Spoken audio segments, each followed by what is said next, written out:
Good afternoon. Good afternoon, Niju sir. Uh,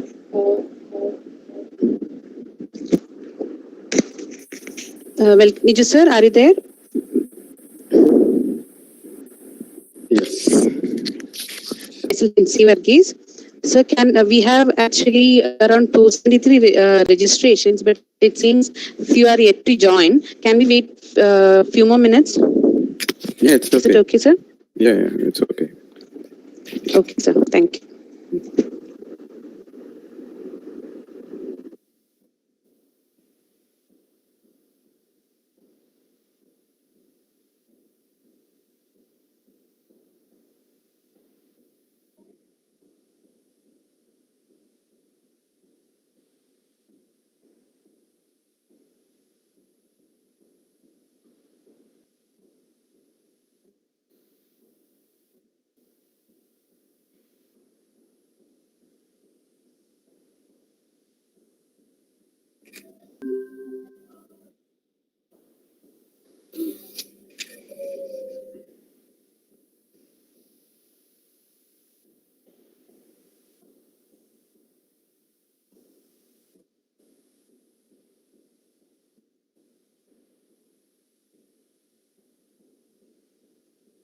Story of each building's going to be constructed, the intensity of traffic generated, everything will be considered within the master plan. Like the zoning, we already aware, like for like schools have a separate zone, like industries have a separate zone. So the zoning we already aware. So each cities have the master plan, and when a new development coming up, when the developer goes to the land use planning authority to verify that the land use master plan.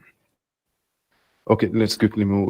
It's like regional transport model totally depends on the land use master plan. So based on the land use, the trips are going to generate. So based on the trip, the road infrastructure is being built. If the land use is going to change, the trip will change accordingly. The vehicular trip, the transport infrastructure also need to be changed accordingly. So when we have a master plan, to be consistent with that, the planning authority or the authority will check the development is complying the land use master plan or not, and based on that they will give the approval. Proposed development should comply with land use master plan. Approving authority is generally the urban planning council, town planning department, etc. Normally not the transportation department. For grade 2, it's 20,000 trip. If you say 20,000 trip in a peak hour, means it's a big area development. So it's generally it's a transport impact study or traffic impact study in a higher. It's a simple, small report, like giving an idea of to the authority that going to approach this study and what all they are going to present as output of the TA study. So in that, they need to show the existing transport infrastructure. That means the nearby roads and the junction types, everything. And the trip generation, as I've already shown, like the parking demand also as shown before. Internal capture and pass-by trips. There will be internal capture. When I mean internal capture, like they will have residential and offices in the same place. So people may be residing there and working in another building, so or in the same building. So they don't have to make goes in internal capture, and those many trips will be detected. And pass-by trips, maybe attracting new trips, all need to be mentioned. So TA is so important thing, like how much area of a road network we are going to consider for study within the TAs. That is normally like different area for that. The study area includes links, junctions whose traffic composed of 10% or more of the development traffic. Say in a nearby junction, if there were 100 trips and the new development is going to contribute 15 more trips there.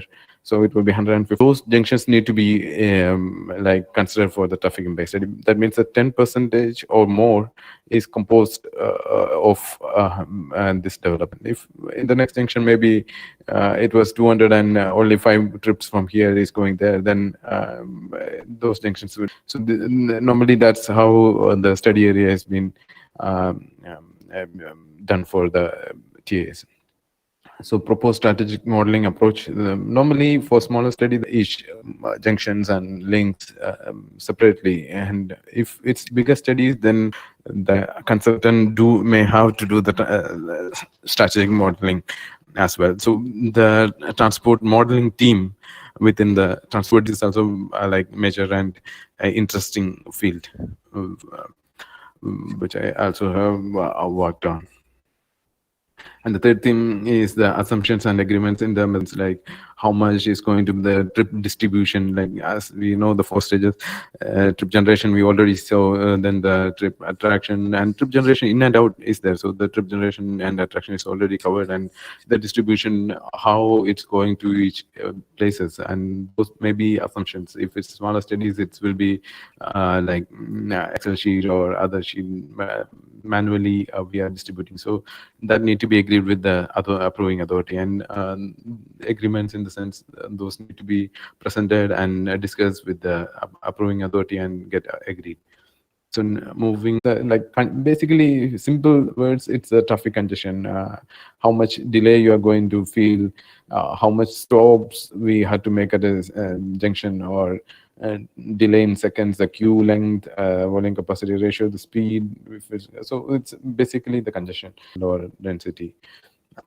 Traffic impact study level of service, this section again, like the delay for each vehicle. If average delay for a vehicle is less than 10, it's 10 seconds. Say sometimes we get the green line and go. So on an average, if it's less than 10, then it's level of service. So it depends. Like sometimes it's more than 60. So 1 minute, all the cars. So some cars may be waiting for 2 minutes. Some car may be waiting for 30 seconds.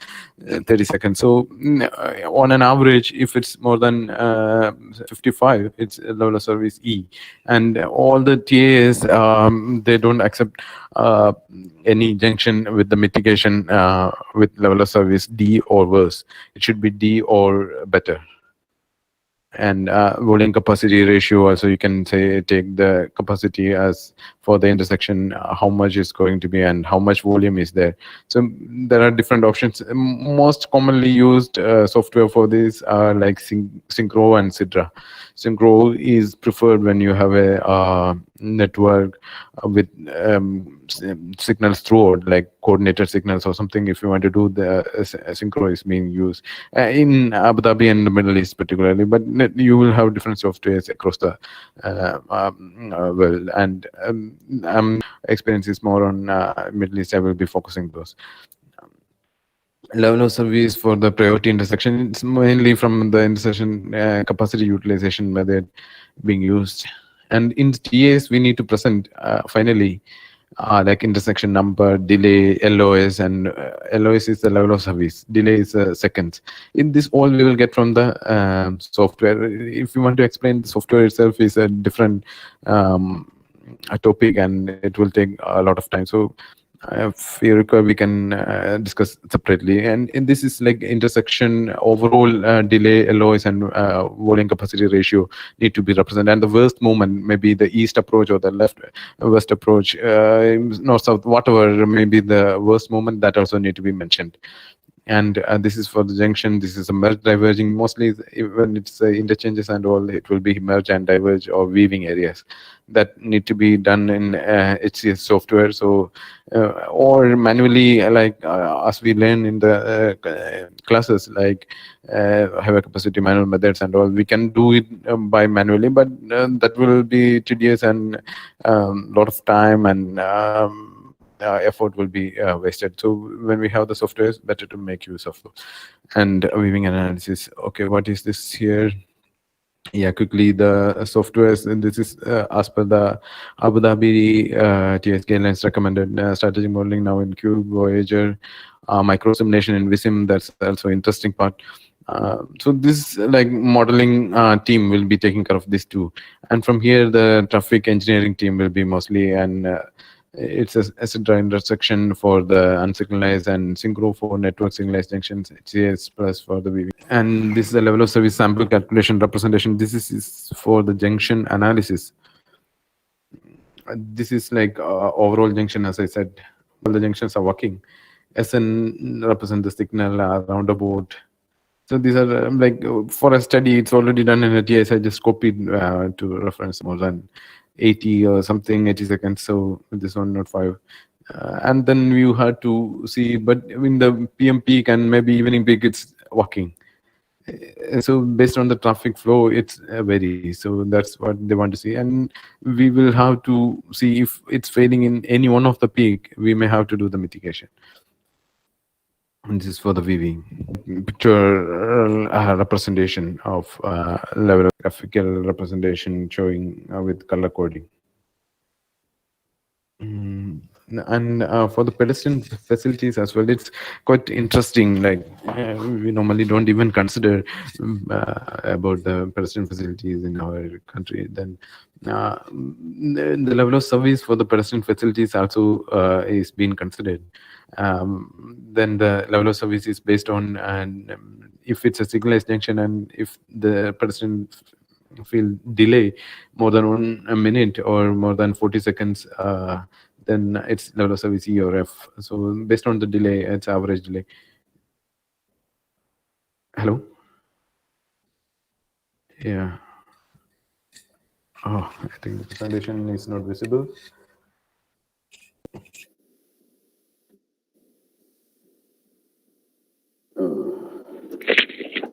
So your presentation is not visible now, it seems. Okay, sorry for that.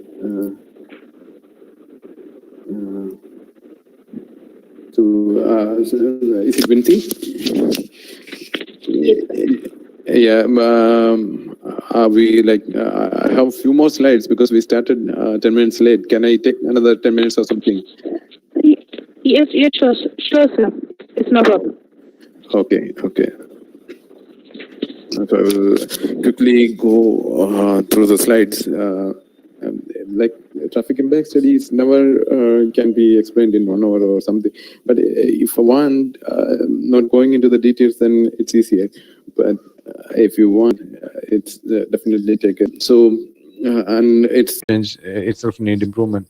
So that also need the share. May not be because of this one development. It may be for other development. So the cost share will come from other development as well. Okay, let me move on to the next slide. So this is like the site access and exit portion, and this need to be finalized. And this will again from the transport planning team, and the other will be doing this. So and parking access circulation. So again, as I said before, like the with the entry exit tickets and all, the capacity of the lane will be different, where lifting a barrier with automatic ticket issue, so it's 360 vehicles can be catered in 1 hour. If it's more than that, it will going to generate a queue. So this is what the formula suggested by the TA's guidelines of Abu Dhabi. So if the queue is more, then and we need to see the queue accommodation length and all. If sorry, it's okay. Yep. So again, yeah. Is it time or? Okay, I will quickly try to wind up. Okay, then circulation. So there will be standards, and we need to check. This is basically the traffic engineering and the CAT team and the highway team together will be doing this. Like this is the internal circulation. There is a parking. All the developments need to provide the parking requirement within their development vicinity. I mean, within their area itself. They cannot say that some parking will be on street. For huge 3,000 parkings or 5,000 parking. When I say huge development, even in the as an example, like this Lulu Mall in the Kochi, they do have around 3,800 parkings. They come up with 3,800 parking in the beginning of like when they're constructing the mall. So like this is the traffic impact study coming into the picture, and they already provided this. And in the peak hour, how many trips going to come to there in the weekend peak? So those all need to be studied. And in the weekend, when so many trips coming at a time in the evening, can they go on, say this is a parking area, and they may have to come in, and immediately somebody is coming out of the parking, and they will be waiting to take the parking, and there will be a huge queue forming and blocking the traffic from the outer road. So those all need to be studied well and planned well. This all will be based on the traffic impact study. This will be the responsibility of the traffic transport consultant to come up with all these suggestions and make sure that this is done, or give the suggestions and take up further to be implemented. So this is like 10 path analysis, which also need to be done. This will be from the highway engineering or the CAD team. They will make sure they can move, make going up and down. So it's not touching here and there. They can, with the design vehicles, they will do all this. So pedestrian and cycling facility. So this is another critical point which we normally in India don't take care of much. So the pedestrian desire of pedestrian to cross from one area to other. So if they have from their other side of the road, and the say KFC restaurant is on the other side, the desire line is just to cross over the if you want to go to the mall or something, that's a desire line. So that need to be considered, and we cannot make it circuitry for the metro. When they will have direct access to the mall for the pedestrian. So abroad, like the laybys, everything, if it's metro, it's a big, we need to make sure accessible for the development, and it's being utilized, and the traffic is being demand is being managed. When we have higher models, the strategic models, they will do modeled in the model, then the minimum. So this is like you have to like how it's going to behave with the new interchange. It's going to, it's a case study in Abu Dhabi. This is in part of the micro simulation, is also part of the modeling team. So that will be done by the traffic modeling team. So again, that's a scope for the, this is an yeah, in the Qatar, like they do have this is a new interchange proposed, and with underpass, if you see, and then the roundabout on the top lanes with stops and all this also being planned and provided. This roundabout is being signalized. So for visualization, this is done in Visim software. So in the like graphics team may also involve, and they may prepare different drawings, different images, videos as well for the presentation. And that's how, let me, yeah, this is almost done. This is a circulation plan. I just took it. It's a smaller study. They just need a drawing and showing the access and tracking. And this is transport master plan is a little more heavier. It's need like with the limited timing studies. This can be interacted with like Visum. You can directly export to Visum, or you can take it to Visum and do further analysis and study. So PTV Vistro is like a mesoscopic, I can recommend, and other various other softwares also available as well. Okay, hope this help. Yeah.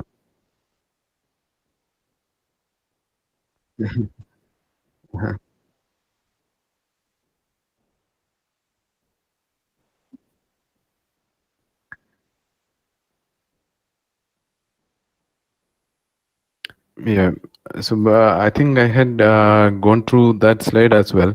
Let me just show once again.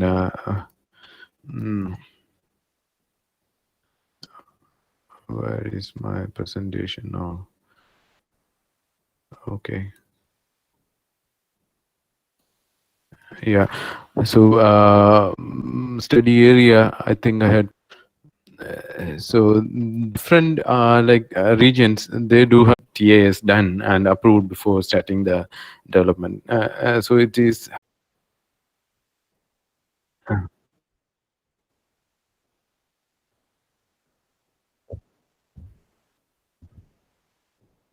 Okay. Right. Good afternoon to all. I deem it a great honor and privilege